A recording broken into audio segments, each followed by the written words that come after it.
સૌથી પહેલા હું છું આપની સાથે દીક્ષિતા। વાવમાં 11મા રાઉન્ડમાં કોંગ્રેસની લીડ 12,774 વોટ થઈ ગયા છે। વાવમાં 11મા રાઉન્ડના અંતે ગુલાબસિંહને 48,253 વોટ મળ્યા છે। વાવમાં 11મા રાઉન્ડના અંતે સ્વરૂપજીને 35,886 વોટ મળ્યા છે।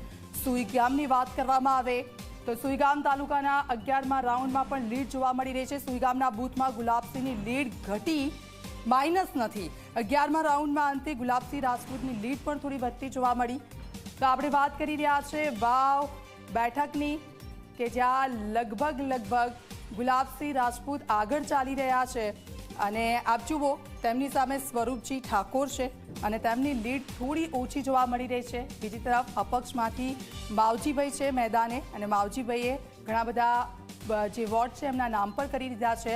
હજી રાઉન્ડ બાકી છે અને જોવાનું એ રહેશે કે કોણ વાવમાં બાજી મારે છે, કારણ કે અત્યારે તો વાવમાં ગુલાબ ખીલતું જોવા મળી રહ્યું છે, પરંતુ આગળ જે રાઉન્ડ જેમ જેમ આગળ જાય છે ત્યારે શું જોવા મળે છે તે પણ જોઈશું। અત્યારે લીડની જો વાત કરવામાં આવે તો સુઈગામ તાલુકાના 11મા રાઉન્ડમાં ગુલાબને 407 વોટની લીડ મળી રહી છે।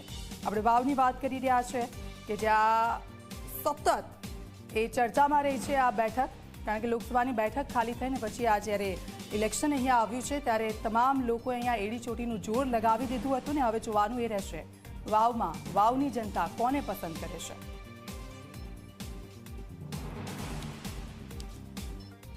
તો મહારાષ્ટ્રની વાત